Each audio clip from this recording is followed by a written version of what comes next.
자, 네, 이어서 볼게요. 이 직전 시간에 했던 거 반복만 좀 해볼까? 오케이. 자, 우리가 이론상 학자들이 이렇게 이제 구분 좀 한다 그랬죠. 자, 형식적이다, 실질적이다, 의미다. 자, 형식적이다. 생각해보세요. 상상을 해봐. 형식적이다. 뭐야? 눈에 보이는 거야. 눈에 보이는 게 뭡니까? 경찰이라는 신분. 그러면 경찰이라는 신분이 해야 될 일을 누가 정해? 국가가 정하죠. 경찰 제복을 누가 줘요? 국가가 주죠. 그러면 이제 경찰이라는 신분 또는 경찰이 해야 될 일 어디에 정해 있다? 실정법에 명시돼 있다. 그럼 이 실정법에는 경찰이 해야 될 일들이 모두 명시돼 있겠죠, 당연히. 맞나? 그 여기서 모든 일들이라 크게 두 가지로 구분한다. 뭐? 권력적 작용과 비권력적 작용을 말한다. 끝. 이게 핵심이야. 자, 두 번째. 자, 실질적인 경찰이야. 뭐? 실질적이야. 내용물이야. 내용물이 어떨 때? 명령 강제할 때. 내용물이 어떨 때? 명령 강제할 때. 아, 죄송합니다. 오케이. 자, 내용물이 어떨 때? 명령 강제할 때. 자, 그러면 여기서 이제 명령 강제라고 하는 이제 권력적 작용을 기준으로 하는데 여기서 또 중요한 성질. 기관 관계 있다 없다. 기관 관계 없다. 그래서 여기서 이제 실질적인 의미의 경찰로 구분될 수 있는 것은 일반 경찰도 당연히 포함되지만 자, 명령 강제라는 일반 행정기관도 포함될 수가 있다. 그래서 이제 철도경찰, 해무경찰, 산림경찰 따위가 형식적인 의미의 해양경찰이 될 수 있다 없다? 없다. 이게 시험 문항이지. 알았나? 자, 철도경찰, 해무경찰은 뭘로 포함될 수가 있다? 뭘로 분류할 수가 있다? 실질적인 의미의 해양경찰로 분류할 수가 있다. 제가 아까 말했잖아요. 이렇게 두 개 나오는 거는 항상 이렇게 스위치 시켜서 시험 선지를 만든다고요. 그래서 두 개를 잘 구분해야 된다고요. 그렇죠? 여기 핵심이야. 이제 본문 가서 또 읽어볼까? 그 밑에 이제 사례가 나와 있죠. 사례 봐야 될 내용인가? 이게 여러분들이 실정법에 명시된 해양경찰이 해야 될 모든 일들을 이렇게 좀 상세히 또 풀어놓은 겁니다. 그러니까 크게 이제 권력적 작용과 서비스 업무에 있다 그랬죠. 비권력적 작용. 이걸 좀 더 그냥 상세히 푼 거야. 그래서 뭐 해양 경비 활동도 하고요. 자, 해양 안전도 활동도 하고 범죄 수사 활동도 하고 정보 활동도 하고 다음에 비권력적 작용 즉 서비스 활동도 합니다. 그래서 모든 업무를 이렇게 상세하게 좀 풀어놓은 거예요. 옆에 가서 자, 실질적인 의미의 경찰을 보면 당연히 경찰도 포함되지만 옆에 뭐라고요? 일반 행정기관도 포함될 수가 있다. 어떤 의미의 경찰에? 실질적인 의미의 경찰에만. 그래서 옆에 이제 뭐 세관, 어업단속, 위생, 산림경찰 등, 산림경찰 등 자, 일반 행정기관이 실질적인 의미의 경찰로 분류될 수가 있습니다. 알았죠? 아까 다시 한번 반복하지만 자, 산림경찰 따위는 형식적인 의미의 해양경찰 될 수가 있다 없다? 없다야. 자, 들어와서 성질 또 볼까? 다른 행정기관은 반대로 다른 행정기관은 다른 일반 행정기관은 자, 형식적인 의미의 경찰이 될 수가 있어 보세요? 없겠죠. 이런 걸 구분해 주라는 얘기야. 자, 두 번째. 자, 정부조직법. 여기서 이제 해양경찰법, 경비법, 직무집행법 자, 이런 것들 뭐랍니까? 우리가 통틀어서 실정법이라 합니다. 국가에서 정한 법이야. 그렇죠?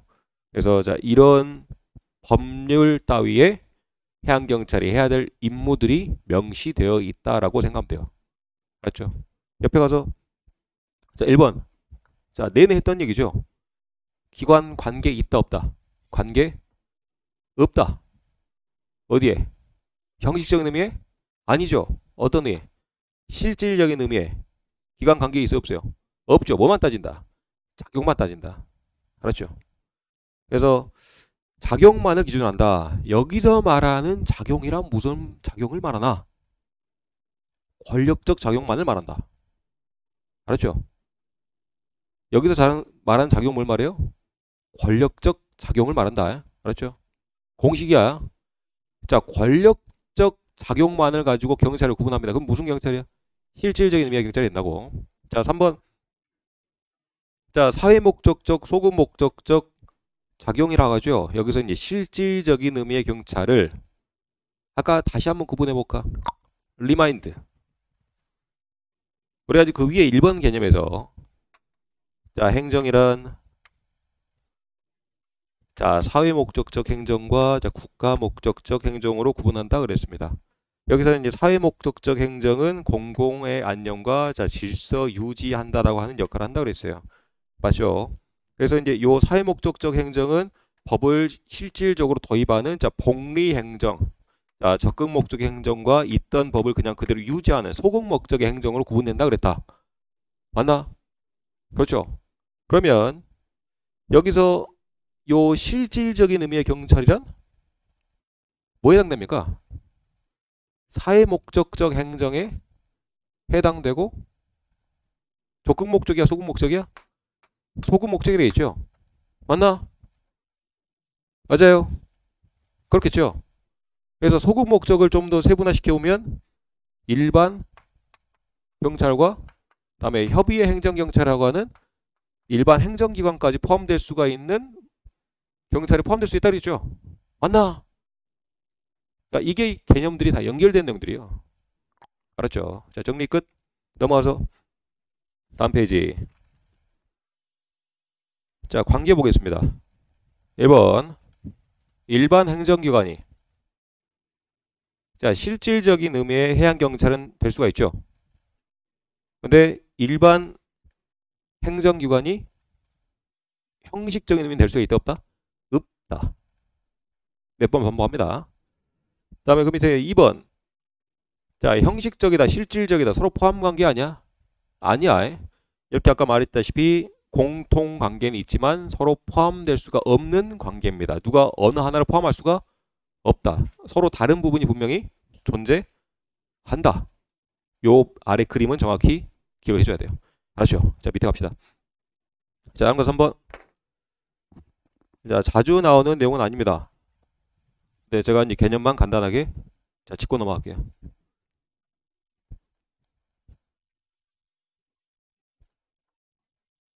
자, 전통적인 의미의 경찰과 이제 현대적인 의미의 경찰이 있는데요. 그냥 이제 이것도 학자들이 구분해 놓은 겁니다. 자, 전통적인 의미란 자, 이 아주 옛날부터 이제 경찰은 어떤 의미였는가? 자, 현대적이란 지금에 있어서 이제 경찰은 어떤 의미인가? 그래서 이제 그 나라마다 역사가 다르기 때문에 경찰이 해왔던 이 역할이라든가 시민들과의 관계가 조금씩 다를 수가 있어요. 자, 우리가 이제 그 전통적인 의미의 경찰은 이제 대륙법계 쪽을 말합니다. 자, 대륙적이란 유럽 대륙이죠. 아주 먼 옛날부터 그 왕정 국가가 있던 나라들이 아니야, 맞죠? 그래서 이제 뭐 독일이라든지 또는 프랑스라든지 등등 그 유럽 대륙 있잖아요. 거의 이제 대륙법계 국가라 그래. 그래서 자, 우리 전통적이라 말했던 건 아까 말했다시피 아주 오랜 예전부터 왕정이 시작됐고 다음에 아주 오랜 기간 동안에 국가가 있었던 것이죠. 그래서 자, 그 대륙법계에서 이제 그 경찰의 의미는요, 시민과 자, 대립관계였어요.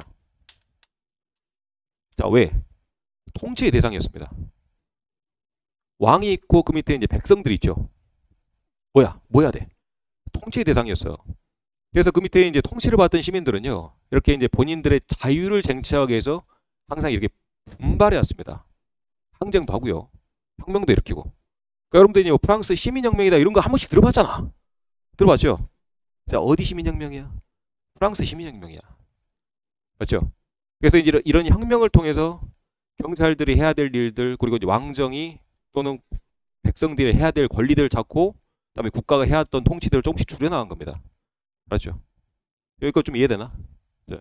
자, 그러면 아까 이제 말했다시피 첫 번째 페이지에서 여러분들 본문에서 배웠던 뭐 사회 목적적이니 국가 목적적이니 적극이니 소극이니 이렇게 이제 시간이 지나면서 계속 분리가 되었다 그랬죠. 아까 제가 이제 지나가면서 했던 말인데 독일의 행정법학자가 이렇게 개념을 만들었다 그랬습니다. 독일 어디라고? 대륙법계 쪽이라고 해. 알았나? 그래서 경찰이 해왔던 임무는 계속 어떻게 됐어요? 자, 축소되었습니까? 확대되었습니까? 축소되었지. 자, 실질적으로 이제 진짜 원래 경찰, 일반 경찰이 해야 될 업무가 옛날에는 법도 만들고 이렇게 법을 만들어서 야, 지켜 이렇게 했다 한다면 법을 만든 사람 따로, 지금은 법을 집행한 사람 다 따로 있죠. 그래서 경찰이 해야 될 임무는 계속 축소되었다. 요게 핵심이에요. 알았나? 자, 그러면 자, 현대적인 의미의 자, 경찰은 뭐냐면 지금 영미법계 쪽을 말합니다. 여기서 말하는 이제 영미는 자 미국 생각하면 돼요. 자 미국의 역사가 길입니까? 아니 짧습니까? 짧아요. 그렇죠? 자 미국이랑 국가가 어떻게 형성됐냐면 저기 이제 대륙 본토 있잖아요. 본토로 말하는 건 이제 이쪽에 이제 프랑스, 다음에 이제 독일 쪽을 말하는 거야. 자 거기에 있던 이제 그 귀족 세대들이 있었고, 그리고 이제 그 산업혁명이 이렇게 발생되면서 이제 신진 세력이 있었단 말이야. 돈 많은 부호들. 근데 이제 얘네들이 돈은 많은데 이제 돈이 많으니까 이제 또 권력이 또 생길 거 아니야. 그래서 이제 신진 세력하고 이제 원래 이제 있던 구구 세력하고 부딪히는 거야. 근데 이제 탄압을 당한 거지. 야씨 이럴 거면 차라리 우리가 이제 딴 나라 가서 이제 새로운 세상 개척하자 라고 만들었던 게 미국이에요. 그렇죠? 원래 있던 이제 그 아메리카 대륙을 개척해서 자 미국이랑 본토 건너가서 이제 나라를 만들었단 말이야. 근데 이제 그때 이제 나라 만들었을 때 지네들끼리 또 패거리가 있을 거 아니야. 맞죠? 패거리들끼리 이렇게 이제 자치주를 만들었습니다. 맞죠? 자 자치주를 만들어 가지고 나중에 이제 연합국이 된 거예요. 미 합중국이라고 그러죠. 그죠? 그래서 이제 자치구들이 여러 개 모였는데 말 그대로 자치입니다. 자치. 자치. 미국이란 본토에 원래 아주 예전부터 있었던 국가도 없었죠. 아주 예전부터 있었던 법률적인 체계도 있었을까 없었을까? 없었어요. 법률적인 체계도 없었다. 그러니까 이 사람들이 이 자치라고 하는 것은 자 시민들이 모여서 자기네들끼리 이제 만들어간 거예요. 우리들끼리 우리 스스로를 보호하자라고 해서 만들어진 게 자 보안관 제도 따위가 있었고요. 여러분들이 이제 미국 옛날 서부 영화 보면 막 그런 영화도 있잖아. 보안관. 맞죠? 그러니까 미국에서 이제 보안관 제도가 나온 거는 시민들이 자기에서 자체적으로 뽑은 거예요. 이렇게 이제 국가 뭐 왕이 이렇게 이제 보안관을 선출한 게 아니고 시민들 스스로가 이렇게 이제 우리들을 지켜줄 우리들의 이제 대표 경찰이다. 이렇게 이제 선출한 겁니다. 알았죠? 그러면 반대로 아까 이제 또 대비되는 내용인데 자, 시민들과의 관계에 있어서 아주 전통적인 예를 왕정 국가에서는 서로 이제 대립 관계였어요. 맞죠? 그러면 이제 여기서는 시민들하고 보안관 관계는 서로 협력 관계겠죠. 그럴 거 아니야. 맞죠? 자, 그리고 이제 여기는 없던 체계가 만들어지면서 어떻습니까? 자, 경찰이 해야 될 일들이 이것도 시민을 보호해야 될 일, 이것도 시민을 보호해야 될 일, 이것도 시민을 보호해야 될 일. 그리고 없던 게 계속 들어오죠. 맞죠? 그래서 자, 경찰이 해야 될 일들은 계속 점차 반대로 확대가 됩니다. 이번에는. 이해가 됩니까? 알겠죠? 그러니까 요게 서로 여러분들이 표로 정리되어 있던 두 가지 개념들을 반드시 비교를 해야 되는데 조금씩 이해만 하면 돼요. 알았나? 본문 갑시다. 자, 대륙법계 볼게요. 자, 대륙법계는 자, 기초가 통치권입니다. 자, 통치권이라고 하는 것은 남들을 다스릴 수 있는 권리를 통치권이라고 그래요. 여러분 통치라는 단어는 알죠? 그죠? 그래서 이제 통치권, 즉 옛날부터 이제 대륙에서는 왕정을 토대로 시민들을 통치 대상을 봤던 거예요. 통치권. 옆에 볼까요? 비교해 봅시다. 영미법계는 자치라 그랬죠. 옛날 자치. 자, 시민들끼리 뭉쳐서 이렇게 이제 뭔가 자치주를 만들고 자치주가 모여서 지금 미합중국이 된 거야. 알았나? 자, 들어와서 개념 볼까요? 그래서 대륙법계는 자, 경찰이란 무엇인가를 계속 고민해 왔습니다. 경찰이란 무엇인가? 경찰이 해야 될 일들은 어떤 역할이 있는가라고 생각하면서 이거는 경찰이 해야 될 일이 아니지 하고 빼내고 빼낸 거예요. 알았죠? 자, 들어서 밑에 2번 보면 경찰의 발동 범위와 성질을 기준으로 합니다. 그래서 경찰이 해야 될 일들과 성질을 계속 구분시킨 거예요. 구분해 놨습니다. 옆에 와서 자, 영미법계는 자, 경찰 활동이 무엇인가? 그러니까 대륙법계에서는요. 경찰이란 무엇인가? 그러니까 경찰이 어떤 역할을 하는가? 옆에 와서 자치권에서는 경찰 활동은 어디까지인가? 활동을 중심으로 두는 거예요. 활동을. 자, 우리 들어와서 밑에 이번에 똑같은 내용이죠. 자, 발전 과정 간단히 보겠습니다. 자, 대륙법계 즉 독일, 프랑스 따위는 자, 경찰의 활동 범위가 어떻게 됐습니까? 계속 축소됐죠. 그리고 이제 옆에 와서 영미법계는 계속 확대되어 왔습니다. 자, 반대된 내용. 자, 대륙법계 밑에 볼까요? 대륙법계에서의 경찰의 역할은 공공의 안녕과 질서 유지입니다. 질서 유지를 하기 위해서 이렇게 통치를 했던 거예요. 따라서 자, 영미법계는 자, 국민을 어떻게 보호해야 하는가에 중점을 두고 계속 역할을 확대해 왔습니다. 이해하시면 되고. 자, 들어서 밑에 시민과 관계도 말씀드렸죠. 시민과 관계는 전통적인 대륙은 대륙관계다. 통치 대상이었다. 다음에 영미법계는 어떻습니까? 자, 우리가 선출한 보안관이다. 그래서 서로 협력관계다. 맞죠? 대등관계. 자, 그리고 이제 대륙법계는요. 자, 요것만 좀 이해하면 돼. 자, 행정경찰과 사법경찰이 있어요. 자, 밑에서 여기지만. 자, 행정경찰의 역할은 여러분들 아래에 있어. 바로 이제 4페이지 바로 아래에 있다. 맨 아래에. 자, 행정경찰은 자, 치안을 중심으로 활동합니다. 그러니까 경찰 기관이야. 그리고 이제 사법경찰은 자, 수사를 중심으로 활동하는 경찰을 사법경찰이라고 그래요. 엄연히 우리나라는 요 두 개가 구분이 되어 있지 않지만 학문상으로 구분할 수가 있다. 알았죠? 행정경찰과 사법경찰. 알았죠? 행정경찰과 사법경찰 구분할 수가 있는데 그러면 자, 이 전통적인 의미의 즉 경찰은 어떻습니까? 계속 분리시켜 왔다고 그랬죠. 그러니까 이제 행정경찰과 사법경찰이 구분되어 있는 곳은 어디겠습니까? 당연히 대륙법계 쪽이겠죠. 자, 왜? 대륙법은 계속 분리 해왔습니다. 알았죠? 근데 이제 옆에 영미법계 와서요. 영미법계에서는 어떻습니까? 행정경찰과 사법경찰이 구분되어 있어요? 안 돼 있어요? 안 돼 있죠? 안 돼 있다. 왜? 아, 이 모든 임무가 우리 시민들이 해야 될 업무다라고 활동을 계속 넓혀왔어요. 넓혀왔기 때문에 이 두 개가 모두 경찰의 임무다라고 보는 거예요. 알았나? 그래서 행정경찰은 이제 영미법계의 경우에는 구분이 없다.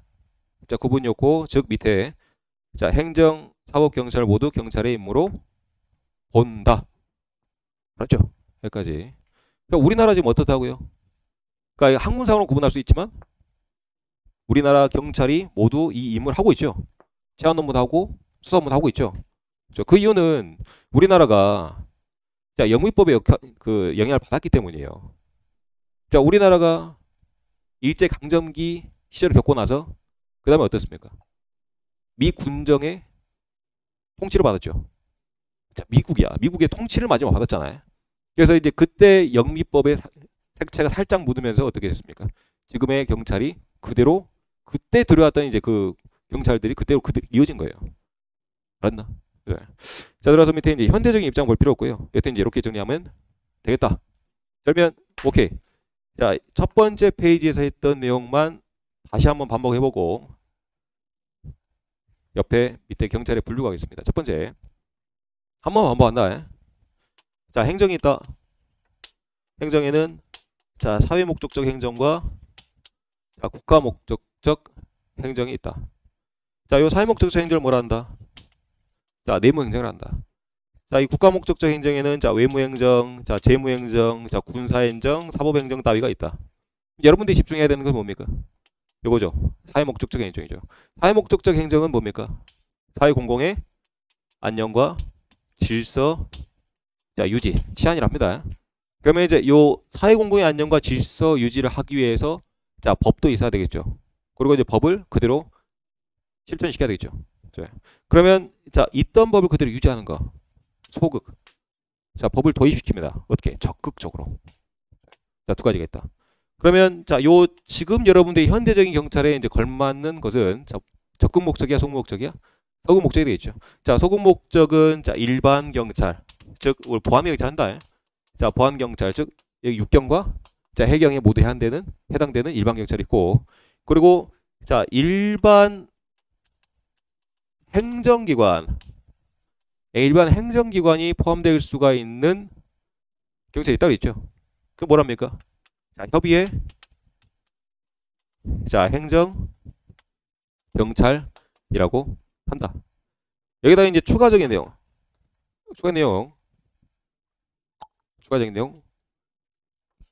자, 협의 행정경찰이라고 있죠. 맞나? 자, 요 둘을 자, 요들을 포함해서 자, 우리가 자, 광의 자, 행정경찰을 합니다. 자, 광의라고 하는 것은 넓은 의미의 표현이죠. 자, 협의라고 하는 것은 좁다는 표현이야.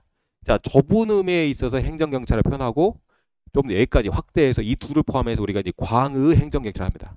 자, 그리고 자, 그러면 이제 요 두 개를 합친 게 얘죠. 맞나? 맞죠? 그러니까 얘 둘을 포함시킨 게 자, 소급 목적이죠. 모두 둘 다. 그러면 이번에 이거 둘 다 포함시켜 볼까요? 얘까지. 적극 목적까지. 자, 얘는 좀 더 넓어졌죠. 경찰의 의미가. 그래서 더 넓다. 자, 최광의 행정경찰이라고 표현하기도 합니다. 자, 요 개념은 그렇게 막 자주 나오진 않을 거예요. 자, 문제를 풀다 보면 한두 번씩 언급되긴 할 겁니다. 여기까지 좀 언급해 볼게요. 알았죠? 자, 개념 정리가 됐나? 별거 없어요. 그러니까 여러분들이 알고 있는 자, 협의의 행정경찰에서 한 개 포함하면 광의 행정경찰. 여기서 한 개 더 포함시키면 최광의 행정경찰이 되는 거예요. 그런 거 없죠? 정리가 잘 됐을 겁니다. 자, 4페이지 갑시다.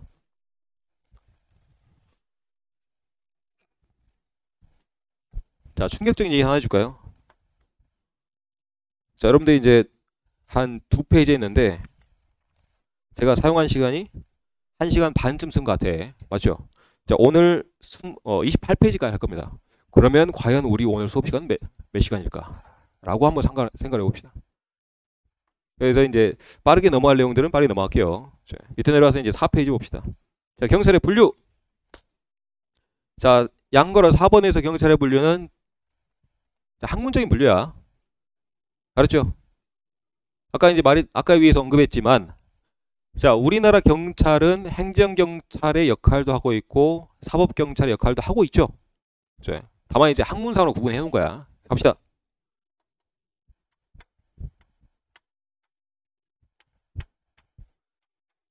자, 행정경찰과 이제 사법경찰의 역할은 제가 아까 간략하게 말씀드렸어요. 여기서 핵심 뭡니까? 자, 치안유지예요. 행정경찰의 역할은 뭐라고? 치안유지. 행정경찰의 역할은 뭐라고? 치안유지. 이거 이제 사법경찰은 뭡니까? 이제 수사죠. 그래서 얘들은 이제 치안유지는 사실 예방적인 역할을 합니다. 어떤 일이 발생하지 않게 계속 순찰도 돌아주고 이런 예방적인 역할을 하고, 다음에 수사라고 하는 것은 어떤 역할이죠? 뭔가 일이 발생했을 때 그 다음에 내가 처벌하려고 수사를 하는 거죠. 맞나? 그래서 이제 얘는 사실 이제 사후적인 역할도 하게 됩니다. 그래서 이제 여기까지 여러분들 확장할 수가 있을 것 같아요. 이해했나? 그래서 이제 요 치안유지 즉 행정경찰은요, 자, 그 윗 상급 관청의 명령을 하달받고 움직입니다. 관청. 그래서 맨 윗 상급 관청이 누구죠? 당연히 해양경찰청장이 되겠죠. 해양경찰청장 밑에 뭐 지방청장이 또 그 명령을 받고 그 밑에 서장 명령을 받고 그 밑에 서장 밑에 있는 직원들이 그 명령을 받을 겁니다. 맞죠? 근데 이제 요 사법경찰에 있어서는 우리가 이제 어떤 법을 적용받느냐? 자, 형사소송법에 적용을 받고 자, 검사하고 같이 이렇게 이제 짬짬뽕 해가지고 이제 수사를 하게 돼 있어요. 알겠나? 당연한 거죠. 여러분 상식선에서 충분히 이해가 될 내용입니다. 자, 본문 가서. 자, 행정경찰은 자, 공공의 안녕과 질서 유지를 위한 범죄 예방. 자, 공공의 안녕과 질서 유지를 우리가 치안 유지를 합니다. 자, 이번에 행정법규를 적용받죠. 여기서 말하는 행정법규는 아까 말했다시피 그 상급 관청에 적용을 받는다는 거예요. 상관청. 그죠? 자, 따라서 밑에 이제 3번에 자, 공공의 안녕과 질서 유지를 우리가 이제 무슨 의미의 경찰을 하나? 자, 실질적인 의미의 경찰을 하죠. 별도 능이다. 자, 따라서 밑에 사법경찰 봅시다. 자, 사법경찰은 자, 뭐라고? 형사 사법권이야. 자, 그렇기 때문에 자, 이번에 형사소송법을 적용받는다. 자, 그리고 이제 아까 위에 이제 1번의 괄호 안에 자, 사후적인 역할을 하게 된다. 사후진압. 자, 3번에 자, 형식적이다. 뭐예요? 공식이 있었죠. 공식이 있었나? 제가 실질적이라고 구분할 수 있는 거는 공식이 뭐였어? 명령 강제. 명령 강제. 자, 질서유지. 이게 이제 바로 실질적이죠. 맞나? 자, 그러면 명령 강제 질서 유지가 아니니까 실질적이야, 형식적이야. 형식적이지. 공식만 이해하면 된다니까. 자, 실질적에 포함되려면 뭐만 어떤 단어가 나와야 돼? 명령 강제 또는 질서 유지. 알았죠? 이해했나? 자, 명령 강제 질서 유지가 없으면 무슨 경찰이야? 형식적인 경찰이 된다고요. 알았나? 여기까지. 자, 옆에 가서 자, 경찰권 발동 시점은 그냥 구두로 하겠습니다. 어렵지 않아요. 자, 예방경찰이 나오죠. 위해 발생 예방 그대로야. 자, 진압경찰은 이미 발생했던 사건을 진압하기 위해서. 맞죠? 그런 거 없네. 자, 넘어갑시다. 자, 따라서 밑에 이제 자, 국가경찰, 자치경찰을 보겠습니다. 자, 이것도 마찬가지로. 이것도 마찬가지야. 자, 우리나라 해양경찰은 국가경찰입니다. 국가경찰.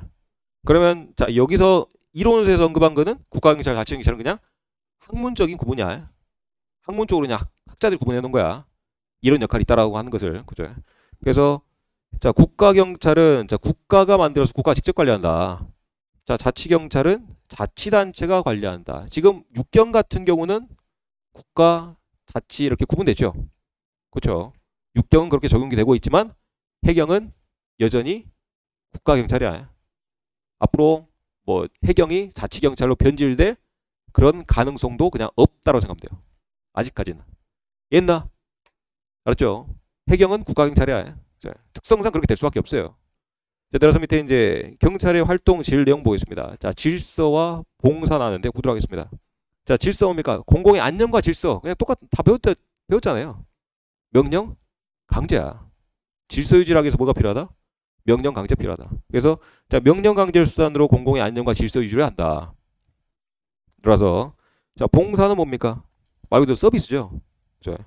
그래서 여러분들이 경찰이 해야 될 업무가 크게 두 가지로 구분된다고 했다. 하나는 권력적 작용과 비권력적 작용. 그냥 이걸 구분한 거야. 권력적 행위와 다음에 비권력적 행위, 서비스 행위. 이걸 구분한 것이고. 자, 위해 정도 보겠습니다. 평시는 그냥 일반적인 상황이에요. 일반적인 상황. 다음 그 밑에 이제 비상 나왔죠. 자, 전쟁, 작전 따위를 말합니다. 그러면 자, 해양경찰은 이렇게 이제 전쟁이 발발했을 때 해군 밑으로 편입이 됩니다. 알았나? 그래서 옆에 보면 자, 비상시법에 의해 이제 군이 행하는 경찰 작용을 말한다. 이제 뒤에서 배우겠지만 자, 통합방위법의 적용을 받아서 자, 해군의 지휘를 받게 되겠습니다. 자, 따라서 밑에 이제 별표. 자, 우리나라의 경우 말했나? 말했죠. 행정과 사법경찰이 구분되었다 있지 않다? 구분되어 있지 않다. 자, 따라서 밑에 양을 5번에 자, 국가경찰과 자치경찰에 대한 자, 이론적인 구분 개념 한 번만 짚고 넘어가겠습니다. 크게 나올 것 같지는 않아요. 자, 왜냐하면 자, 해양경찰은 여전히 국가경찰이고 이렇게 이제 뭐 분리될 가능성도 없기 때문에 뭐 나오진 않겠지만 한번 그냥 언급만 하고 가겠습니다. 자, 국가경찰, 자치경찰은 아까 이제 위에서 봤다시피 자, 국가의 모든 권한이 있느냐 또는 자, 지방자치단체가 자, 경찰을 움직이고 이렇게 이제 만들어가느냐의 차이가 있습니다. 자, 그러면 자, 국가경찰의 장점을 보면 자, 국가 어떻습니까? 강력하죠? 자, 모든 기관을 움직일 수가 있습니다. 그래서 이제 강력한 법칙 집행을 할 수가 있다. 그리고 비상시에 모든 기관과 이렇게 이제 연계해서 같이 움직일 수 있기 때문에 아주 유리하다. 그렇죠? 이가 된 내용이죠. 그래서 2번 보면 자, 조직의 통일적 운영을 할 수가 있습니다. 자, 국가에서 운영하기 때문에 뭐 전라도, 제주도, 경상남도, 강원도 자, 어느 구역에 있는 경찰이건 똑같이 통일적으로 운영할 수가 있겠죠. 자, 따라서 밑에 3번에 자, 타 기관과 업무 협조 조정이 용이하겠죠. 왜? 국가 말을 모든 기관들이 다 들을 수밖에 없으니까. 자, 따라서 밑에 이제 4번에 정부적인 통계 자료를 정확성을 기할 수가 있다. 당연하죠. 이것도 이제 국가기관 한 곳에서 모든 자료 데이터를 수집합니다. 데이터 수집이 용이하겠죠. 자, 따라서 5번에 자, 5번은 뭐 똑같은 내용이죠. 자, 전국적으로 똑같은 서비스를 제공할 수가 있다. 이게 이제 국가경찰의 특징이었습니다. 옆으로 가서 자, 자치경찰 볼까요? 자, 자치경찰은 1번에 그 지역 특색에 맞는 행정을 펼칠 수가 있습니다. 당연하겠죠. 그래서 그 자치구에서 운영하는 그런 경찰이야. 그죠? 그 지역 특색에 맞게 변형해서 운영할 수가 있다. 그러면 이제 뭐 국가경찰 같은 경우는 예를 들어서 국가에서 까는 대로 까야 돼요, 속히. 까는 대로 까야 되는데 이거 이제 자치경찰 같은 경우는 그 자치단체장의 명령을 받고 자치단체장이 이런 행정을 펼치겠다 해서 약간 원래 경찰에서 좀 벗어나서 변형된 형태로 운영될 수가 있다는 얘기예요. 이해했나? 이렇게 변형된 형태로 운영될 수가 있다. 적합한 행정을 할 수가 있다. 자, 이번에 인권보장과 자, 민주성이 보장된다. 즉 그 지역민 위주의 행정을 하기 때문에 지역민 위주로 펼치기 때문에 민주성이 보장되겠죠. 자, 들어서 3번에 자, 개혁이 용이하다. 제가 말씀드렸던 내용의 연장입니다. 자, 국가경찰 같은 경우는 국가에서 까라는 대로 까야 됩니다. 하는 대로 해야 돼요. 근데 이제 자치경찰 같은 경우는 그 지역의 특색에 맞게 변형시켜서 이렇게 개혁이 용이할 수가 있다는 거예요. 자, 넘어갑시다. 자, 해양경찰의 임무.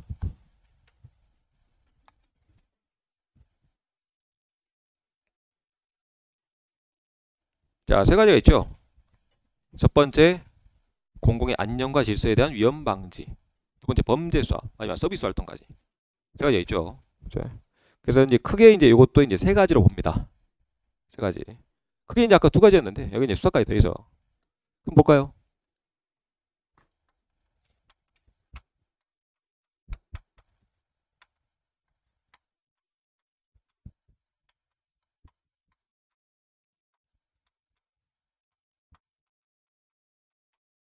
주로 이제 1번 개념을 여러분들이 배웁니다. 1번 개념에 시간을 많이 투자해서 배울 거예요. 2번에 이제 수사 업무도 있고 3번에 서비스 업무도 있죠.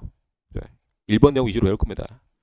그러면 이제 이 해양경찰이 해야 될 임무가 아까 어디에 명시되어 있다고 그랬죠? 자, 실정법 따위에 명시되어 있다고 그랬죠? 맞나? 그 밑에 여러분들 밑에 보세요. 양걸 1번에. 자, 실정법상 해양경찰의 임무가 명시되어 있죠. 자, 해양경찰의 임무가 명시되어 있는 것은 가장 대표적으로 자, 해양경찰법입니다. 자, 그 위에 뭐 정부조직법도 있겠죠. 자, 투법은 우리가 자, 조직법이라 합니다. 자, 조직법은 뭐냐면 자, 이 조직은 이렇게 구성되어 있습니다라고 이제 조직의 큰 틀을 짜놓는 게 바로 조직법이에요. 그렇죠? 그러면 이제 정부조직법이라고 하는 것은 대한민국 정부는 이렇게 구성되어 있습니다. 그래서 해양수산부도 있고 행정안전부도 있고 기획재정부도 있고 외무부도 있고 이런 부서가 있습니다. 이런 부서가 있습니다. 간략하게 개괄적으로. 그게 이제 바로 정부조직법이고. 자, 해양경찰법은 이것도 조직법이라고 했죠. 자, 조직법 무슨 조직법? 해양경찰은 이런 임무를 하고 이렇게 구성되어 있습니다. 이게 바로 조직법이에요. 알겠나? 그러면 이제 요 뒤에서 배우겠지만 여러분 페이지 잠깐 넘겨볼래요? 예, 살짝 넘겨오면 자, 9페이지 가운데 3번에 양거로 1번 자, 근거 동그라미 1번 보이죠? 정부조직법 보이나? 자, 정부조직법 제44조에 해양경찰은 해양에서의 경찰과 그다음에 오염방제 업무를 맡고 있다라고 명시되어 있죠. 맞나? 그렇죠? 이게 뭐냐면 해양경찰이 이렇게 구성되어 있습니다. 이런 역할을 하고 있습니다. 라고 간략하게 명시해 놓은 거예요. 정부조직법에. 근데 해양경찰이 하는 임무는 해양에서의 경찰 그리고 이제 오염방제 이 큰 두 가지 업무를 하고 있지만 정말 세분화되겠죠. 맞죠? 그래서 이제 정부조직법 아래 또 해양경찰법을 만들어서 해양경찰이 해야 될 임무를 좀 더 세분화시켜 놓고 좀 더 이제 각을 갖춰 놓은 거예요. 알았나? 그래서 여기서 말하는 해양경찰법은 해양경찰 조직은 이런 역할을 하고 이런 구성으로 되어 있습니다. 이 정도만 하면 돼요. 그리고 이제 해양경찰의 임무가 이제 명시되어 있는 거는 그 밖에도 해양경비법이 또 있어요. 그리고 자, 경찰관 자, 직무집행법이라고 합니다. 이걸 제가 경직법이라고 줄여서 말할게요. 자, 무슨 법? 경직법. 경찰관 직무집행법을 줄여서 경직법을 합니다. 그러면 자, 얘네들은 자, 우리가 좀 더 세분화되어 있는데요. 세분화되어 있는데 자, 해양경비법 같은 경우는 자, 해양에서 경비 업무를 할 때 해양경찰이 해야 될 임무가 쭉 나열되어 있습니다. 제가 이제 굳이 임무를 읽어보진 않을게요. 어차피 뒤에서 나중에 또 상세히 배우니까. 자, 그리고 이제 경찰관 직무집행법 같은 경우는 요 두 개를 좀 이제 두 가지 설명을 좀 드리자면 이 친구는 자, 해경에만 해당됩니다. 당연히 무슨 법이야? 자, 해양경비법이니까. 맞겠죠? 자, 경찰관 직무집행법은 자, 육경과 자, 해경 모두 적용받는 자, 공통소관 법률입니다. 이해했나? 그래서 자, 이 경지법 같은 경우는 자, 대한민국에 존재하는 경찰이죠. 해경과 육경. 해경과 육경이 해야 될 임무가 이렇게 나열되어 있고요. 자, 해양경비법은 해양에서 해야 될 추가적인 그런 경비 업무가 있을 겁니다. 그렇죠. 자, 그래서 해양경비법은 사실 이 경직법에서 못다한 임무를 기술하기 위해서 그 후에 만들어졌어요. 원래는 경직법이 있었다. 원래 경찰이 해야 될 임무는 경직법, 경찰관 직무집행법에 기본적으로 명시가 돼 있는데, 자, 이 육상에서 적용하는 경직법을 그대로 해양에서 적용하려고 하다 보니 어때요? 자, 해양이라는 특수성이 있죠. 그래서 그대로 적용하기에는 무리가 있단 말이야. 자, 무리가 있기 때문에 그래서 해양의 특수성을 고려해서 이와 좀 유사하게 해양에서 우리가 이제 경비 업무를 펼칠 때 필요한 내용들을 담아서 경비법을 만든 거예요. 알겠나? 그냥 배경식이야. 그죠?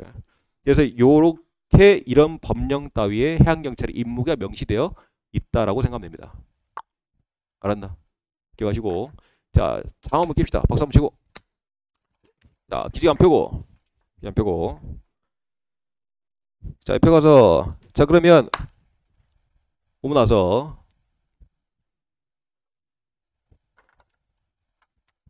자, 첫 번째 임무에 따로 있죠. 자, 따라봅시다. 공공의 안녕과 질서 유지를 위한 자, 위험 방지. 그럼 여러분들이 알아야 될 게 요 세 가지예요. 안녕, 질서, 위험 세 가지를 알아야 되겠다. 안녕, 질서, 위험. 자, 우선 간략하게 설명드릴게요. 우리가 이제 그 학문 쪽으로 이제 그 법을 좀 구분해 보면요. 자, 성문법이란 녀석과 자, 불문법이라고 하는 녀석으로 구분할 수가 있어요. 자, 성문법이란 말 그대로 문서화된 겁니다. 아까 제가 이제 첫 오리엔테이션 때 법의 체계에 대해서 말씀드렸죠. 자, 최상위법 뭐 있습니까? 헌법이 있고 그 밑에 의회에서 만든 법률이 있고 그 밑에 명령 따위, 시행령, 시행규칙 따위가 있고 밑에 뭐 조례 따위가 있죠. 이렇게 이제 문서화된, 체계화된 법을 우리가 성문법이라고 해요. 알겠나? 성문법. 자, 불문법은요, 문서화되지 않는 법을 바로 불문법이라고 합니다. 그래서 뭐 대표적인 예시에는 우리가 자, 판례 따위가 있어요. 그 뒤에서 이제 나중에 여러분 뒤에 가서 또 정확히 봅니다. 이 정도 알면 되겠어요. 자, 판례. 자, 법원에서 내린 판례가 그 뒤에 똑같은 판례로 이어질 수 있죠. 비슷한 유사한 판례로. 맞죠? 자, 문서화된 건 아니야. 선생님, 판결문이 있는데 그 문서로 보면 안 돼. 알았죠? 우리가 이제 문서화됐다라고 하는 것은 실질적으로 요 아까 여러분들 법제처 하죠? 그러니까 거기에 등록된 걸 기준으로 말하는 거야. 간단하게. 알았나? 그래 등록돼서 공포되고. 그렇죠?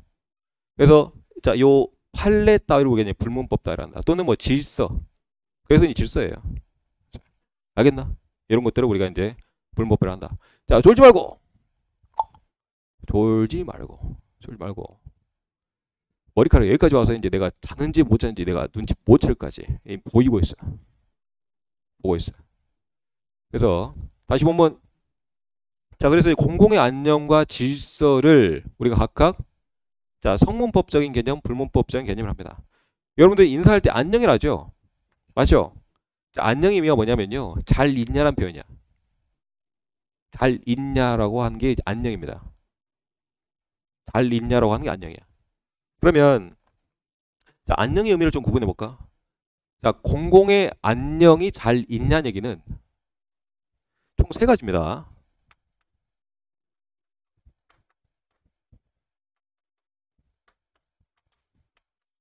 자, 공공의 안녕이 잘 유지되려면 즉 모든 사람들이 안녕 잘 있냐라고 이제 말을 할 수 있으려면 자, 법 질서가 잘 유지돼야 되겠죠. 맞나? 자, 법 질서가 잘 유지가 될 때 잘 있네라고 할 수 있을 거 아니야. 내가 길 가다가 뜬금없이 때렸어. 잔다고 때렸어. 이렇게 때리면 안 되겠죠. 자, 때렸어. 어때요? 법 질서가 무너지는 거죠. 폭행 아니야? 맞나? 근데 내가 저 사람을 못 때린 이유는 잔다고 못 때린 이유는 쇠고랑 맞나? 그렇죠. 그래서 자, 이 법 질서가 잘 유지됐을 때, 즉 성문법적인 개념이라고 그랬잖아. 이해했나?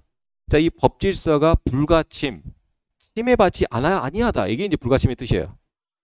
그러니까 법 질서가 잘 유지됐다. 불가침일 때 우리가 안녕이라 할 수가 있는 것이다.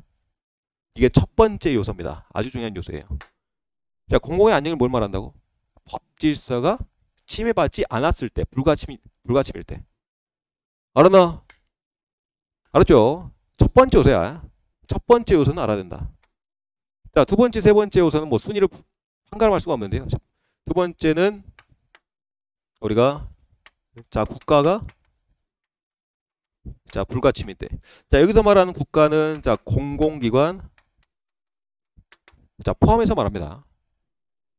우리 이제 공공기관이 이렇게 이제 뭐 일부 뭐 개인한테나 누구한테나 침해받지 않고 잘 유지가 됐대 우리가 국가가 잘 운영된다고 표현할 수가 있죠. 맞나? 그래서 여기 이제 국가기관 등등 공공기관 등등 얘네들이 잘 운영될 때 침해받지 아니하고 잘 운영될 때 나라가 잘 있다 즉 안녕하다라고 표현할 수가 있겠다. 자, 그 밖에도 세 번째 자, 개인 자, 국가만 잘 있으면 뭐해? 내 개인이 사적으로 침해받고 있습니다. 우리 집에 막 누가 들어와요. 맞죠? 또는 내가 이제 개인 대 개인끼리 막 다툼이 발생합니다. 그것도 안녕하다라고 할 수는 없겠죠. 그래서 자, 국가뿐만 아니라 자, 개인도 자, 불가침일 때, 침해받지 아니할 때 국가를 포함해서 자, 개인들, 구성원들 모두까지 잘 있다, 즉 안녕이라 표현할 수가 있다. 알겠나? 여기까지 좀 이야기했죠. 자, 틀을 좀 잡아줬습니다. 자, 본문 들어갑시다. 자, 7페이지에 자, 공공의 안녕에 대해서 설명을 쭉 나열하고 있어요. 그러면 여러분들이 이제 그 의 밑에 총 칸이 3개로 구분되어 있죠. 맨 왼쪽 의 밑에 의 밑 표 왼쪽 의 밑에 아래 첫 번째 1요소. 1요소는 중요하다 그랬다. 자, 공공의 안녕에 있어서 1요소는 뭐라고? 법질서 불가침이야. 이거는 암기를 해줘야 돼. 알았죠? 법질서 불가침. 이거는 1번이야. 1번 1요소. 두 번째 뭡니까? 두 번째, 세 번째 구분하진 않아. 이거는 이제 뭐 두 번째다, 세 번째다, 2요소다, 3요소다 구분 안 해. 그냥 제가 이제 편의상 2번, 3번에 적는 거야. 자, 두 번째 뭡니까? 자, 국가 짧게 불가침. 그다음에 세 번째 개인 불가침이에요. 그래서 간략하게 말하자면 법질서가 침해받지 아니하고 국가기관이 침해받지 아니하고 개인이 침해받지 아니할 때 잘 있다, 안녕이다라 말할 수가 있다. 자, 이제 들어갑시다. 자, 의 볼게요. 자, 기억에 법질서 나오죠? 여기서 말하는 안녕이란 성문법적인 요소를 말한다. 그래서 여기서 법질서를 말해. 자, 니은에 자, 이 법질서뿐만 아니라 자, 개인까지도 개인의 권리까지도 불가침, 침해받지 않았을 때를 우리가 안녕이라 말한다. 계속 연결된 내용이죠. 자, 세 번째 성문규범의 총체다. 자, 그러면 여기서 비교해야 되겠죠. 자, 공공의 안녕은 불문법적인 요소를 말한다. 맞는 내용이야, 틀린 내용이야? 틀린 내용이죠. 그러니까 이런 것도 비교를 한 얘기야. 비교해야 될 내용들은. 알았나? 자, 들어서 자, 리을 보면 제가 아까 말씀드렸다시피 자, 안녕이라고 하는 것은 자, 국가적인 요소, 자, 개인적인 요소까지 모두 포함됐다 그랬어요. 그렇죠? 그래서 모두 내포하는 이중적인 개념이라고 기술돼 있다. 여기까지 정리됐나? 자, 내려서 밑에 자, 법질서의 불가침 봅시다. 자, 그러면 자, 우리가 이제 법질서를 크게 두 가지로 구분할 수가 있습니다. 하나는 자, 공법과 또 하나는 사법이에요. 자, 공법이라고 하는 것은 자, 국가와 자, 개인 간의 관계를 규율하는 법을 공법이랍니다. 국가 개인 관계. 그래서 예를 들어서 우리가 이제 그 형법 타의를 말해요. 국가에서 이건 하지 말아라고 정해놓은 규율들이 있죠. 그러면 이제 이걸 개인이 어겼습니다. 자, 형법에 따라서 처벌받게 돼 있죠. 예를 들어서. 맞죠? 사람 때리지 말아라고 어디 명시돼 있어요? 형법에 명시돼 있죠. 지나간 사람 막 그냥 때렸어요. 이유 없이. 뭡니까? 형법에 따라서 폭행죄가 될 수가 있다. 이해했나? 그래서 국가와 개인 간의 관계를 규율하는 법률이 바로 이제 공법이라 한다. 그러면 자 사법이라고 하는 것은 자 개인 대 개인이겠죠. 이거 사자가 이제 개인 사자니까. 알았나? 자 개인 대 개인 간의 관계를 규율하는 법. 뭐 예를 들어서 자 민법 따위가 될 수 있겠죠. 내가 이 친구 돈 떼먹었어요. 자 국가와 나와 관계입니까? 개인 대 개인 관계입니까? 개인 대 개인 관계 되겠죠. 그렇죠. 그러면 이제 이 개인 대 개인 관계, 개인 간의 관계를 규율하는 법을 우리가 뭐한다? 통틀어서 사법이란다. 알았죠? 그래서 자, 요 공법과 사법이 있는데요. 우선 자, 공법 불가침도 돼야 되고 사법 불가침도 돼야 된다. 그럼 기억합시다. 자, 공법 질서에 대한 침해입니다. 자, 공법을 침해했대. 자, 직접적으로 누굴 침해한 거야? 국가를 침해한 거죠. 그러면 경찰권이 바로 개입이 될 수가 있다. 알죠? 내용 봅시다. 자, 공법에 대한 침해는 자, 공공의 안녕에 대한 위험을 발생시키기 때문에 경찰권 개입이 바로 허용된다. 알았죠? 내가 지나가다가 사람 때렸어요. 예를 들어서 아까 형법 예를 들었잖아. 사람 때려서 바로 신고하면 경찰 바로 달려줘. 경찰권 개입을 될 수가 있다는 얘기야. 자, 두 번째. 자, 위험만 존재해도 경찰권 발동이 가능하다. 예를 들어서 제가 이제 칼을 들고 다닙니다. 칼을 들고 다녀. 안 그래도 엊그제 이제 뉴스가 하나 떴는데 서울 어디 한복판에서 자, 외국인 노동자가 이렇게 이제 그 깨진 소주병하고 우통 벗고 이제 칼을 들고 다니면서 이제 난동을 부렸대. 경찰 부르라고. 위험이죠. 봐봐. 내가 칼 들고 그냥 설쳤어. 내가 찔러야 상해죄가 되겠죠. 근데 안 찌르고 그냥 가만히 설쳤어. 이게 뭐야? 위험이라 말하죠. 위험이 존재하더라도 경찰권 개입은 될 수가 있다는 얘기야. 이해했나? 이게 위험이야. 그죠? 칼 들고 설친 게.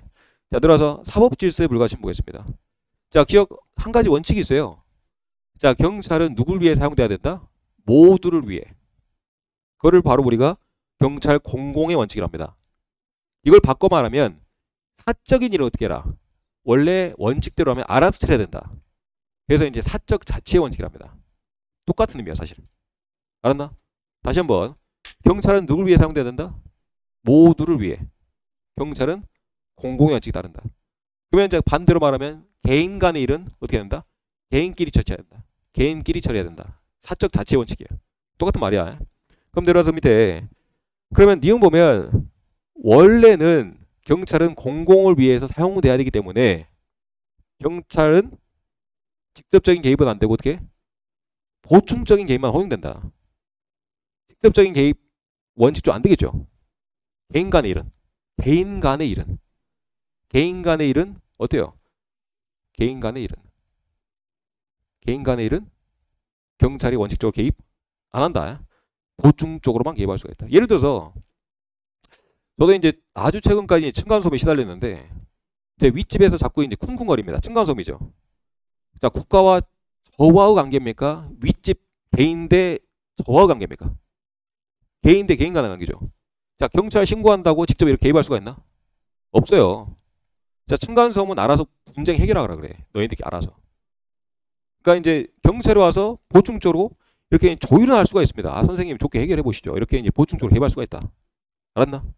그럼 옆에 가서 자, 잠정적인 조치만 가능하다. 즉 조율만 가능하다는 얘기야. 이해됐나? 자, 그럼 잠정적인 조치는 임시방편인데요. 자, 최종적인 판결은 최종적인 결단은 어디 가야 돼? 결국 윗집하고 나하고 어떻게 했어요? 결국에는 재판까지 갔어. 최종적인 결정은 누가 해야 돼? 재판에서 따라야 된다. 알았나? 옆에 좀 써놓읍시다. 자, 최종적인 판단은 경찰이 할 수 있다 없다? 없다. 자, 요 개인 간의 관계에 있어서 경찰이 할 수 있는 조치는 최종적인 조치가 아니라 무슨 조치야? 여기는 이론서 그대로 있네. 잠정적인 조치에 그친다. 옆에 최종적인 판단 X라고 돼 있죠. 그러면 틀린 선지로서 자, 이 개인 대 개인 간의 사법적인 관계는 경찰이 최종적인 판단을 할 수가 있다고 하면 맞는 선지야, 틀린 선지야? 틀린 선지야. 그럼 참고로 최종적인 판단은 어디에서 한다? 재판을 통해서 해결해야 된다라고 여러분들이 추가적으로 알아두면 좋겠죠. 여기까지 정리하면 되겠다. 자, 들어서 자, 이번에 국가 불가침 보겠습니다. 자, 이미 했던 내용이니까 이제 간략하게 이제 구도로 좀 풀어볼게요. 기억에 자, 경찰은 자, 국가 존립을 보호할 의무가 있죠, 당연히. 국가 공공기관 등등 국가가 잘 유지될 수 있도록 치안 업무를 잘 이행해야 되겠죠. 당연 그런 얘기고. 자, 니은에 경찰은 국회, 정부, 법원, 자치단체 등 다 통틀어서 뭐랍니까? 국가기관, 공공기관이라 합니다. 알죠? 자, 국가기관이 정상적인 기능 발휘를 위해서 보호해야 된다. 뭐 기억니은 똑같은 얘기죠, 사실. 국가를 보호해야 된다. 그냥 함축적으로 얘기하자면 국가를 보호해야 된다. 그런 얘기니까. 자, 들어서 밑에 디귿 보겠습니다. 자, 이 국가기관을 첫 번째 줄 중간에 와서 방해했대요. 국가기관을 방해했대. 그러면 국가에 대한 도전이 되겠죠. 맞죠? 국가기관을 방해했대. 그럼 국가에 대한 도전이 되겠네. 그럼 어떻게 되겠어요? 자, 범죄가 된다. 그러니까 범죄 구성 요건을 충족시킨다를 간단히 말하면 그냥 범죄가 된다는 얘기예요. 여러분들 뒤에 가서 이제 그 수사 파트에서 자, 범죄 구성 요건에 대해서 이제 배울 텐데요. 여기서 이제 배울 필요 없고 그냥 범죄가 된다. 그 정도만 이해하면 되겠어요. 범죄가 된다. 자, 따라서 자, 리을 보겠습니다. 자, 국가기관의 기능 보호를 위한 경찰 활동은 그러니까 무슨 말이냐면 국가기관을 보호하기 위한 여러 가지 활동들이 있죠. 경찰 활동도 있을 거 아니야. 그러면 생각해 봅시다. 자, 가벌성의 범위에 국한되지 않는다라는 표현은 어떤 표현입니까? 가벌성이 있다라는 표현은 벌할 수 있다라는 표현이에요. 벌할 수 있다. 그러면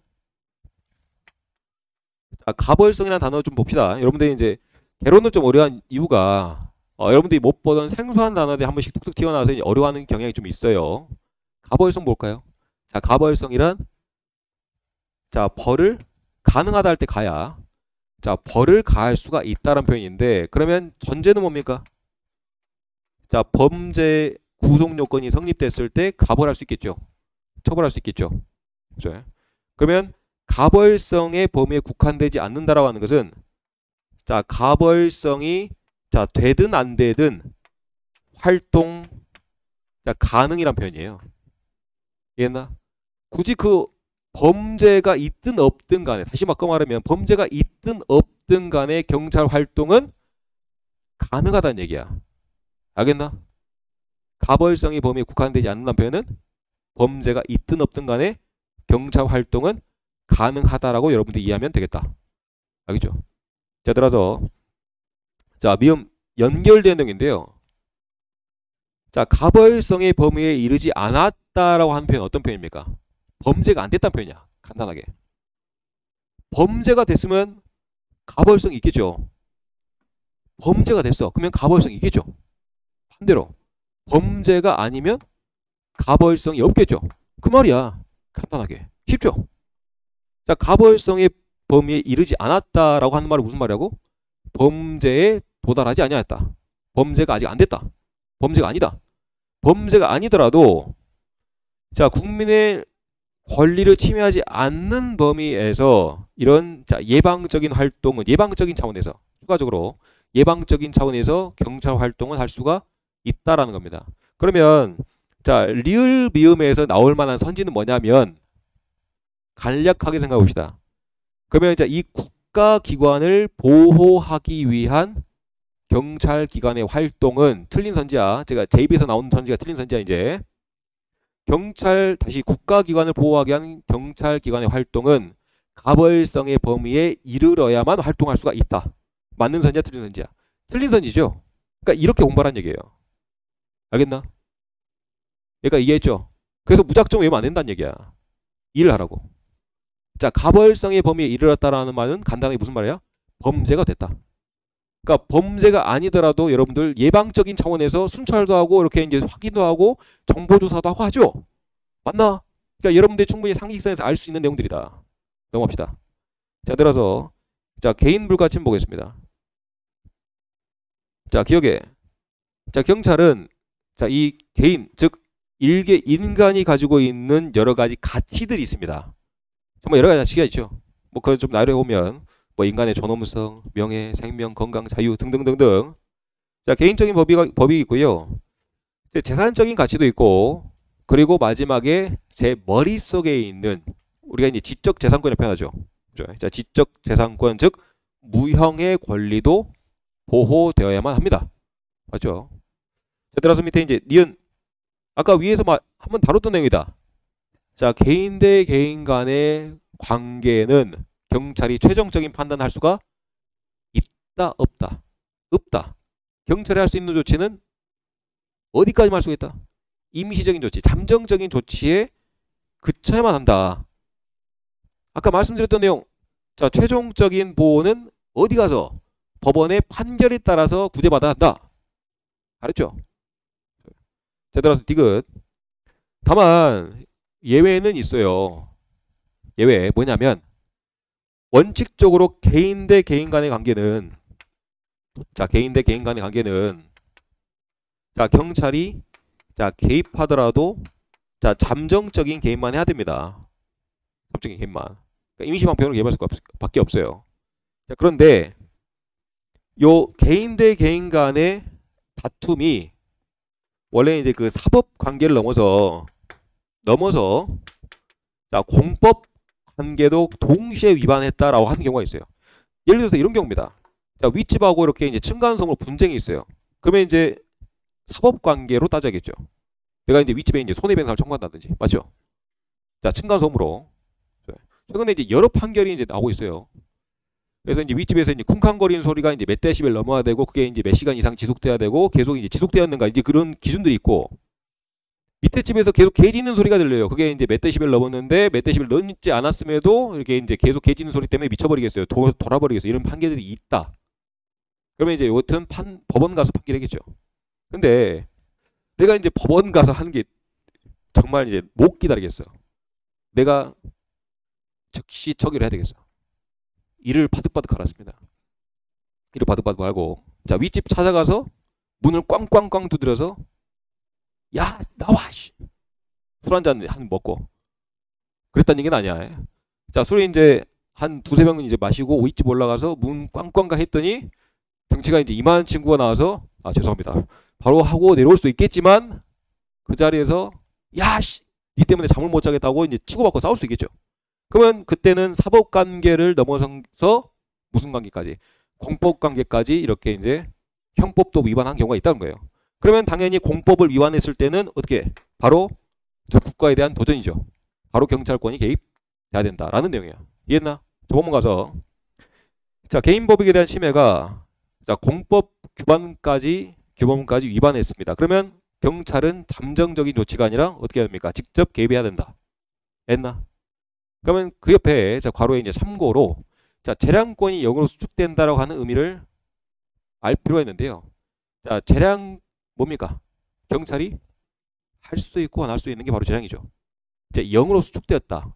재량이 있다는 얘기 없다는 얘기야. 재량이 없다는 얘기예요. 즉 공법을 위반했을 때는 자, 사람 때렸어요. 공법 위반한 거죠. 공법 위반했을 때는 경찰이 재량이 있어 없어? 없죠. 재량이 없고 무조건 경찰권을 투입해야 된다. 그렇게 이해하면 되겠다. 알겠나? 재량권이 없다는 얘기는 경찰이 할 수 있고 없고를 판단하는 게 아니고 무조건 해야 된다는 얘기야. 그죠? 그래서 자, 재량의 반대 표현이 있는데요. 자, 기속입니다. 알았나? 자, 재량은 할 수 있다로 표현돼요. 일반적으로 할 수 있다. 그러니까 할 수도 있고 안 할 수도 있죠. 이게 판단이죠. 자, 경찰의 자, 판단이 개입되는 게 바로 재량이에요. 반면에 자, 기속은 우리가 이제 의무를 합니다. 의무. 자, 해야 한다로 표현됩니다. 이해했나? 경찰은 어떻게 해야 돼? 싸움 났어요. 어떻게? 경찰권이 바로 개입되어야 한다. 알았나? 이렇게 정리하면 되겠다. 자, 들어가서 밑에 또는 이모 봅시다. 자, 여기까지 정리됐고, 자, 여기까지 내용이 안녕입니다. 그렇죠? 자, 큰 틀만 잡읍시다. 공공의 안녕이란 자, 성문법을 말한다, 부문법을 말한다. 성문법을 말한다. 자, 공공의 안녕에는 3요소가 있다. 그 중에 1요소는 알아야 되겠다. 1요소 무슨 요소입니까? 자, 법질서 불가침을 말한다. 자, 법질서 불가침은 두 가지가 구분된다. 공법과 사법으로 구분되는데 공법 위반했을 때는 무조건 개입돼야 된다. 사법은 그냥 잠정적인 조치에 그친다. 그 밑에 이제 국가하고 개인은 크게 어려운 내용 없으니 어차피 연결된 내용이죠. 여기까지 하고 잠깐 쉬었다 가겠습니다.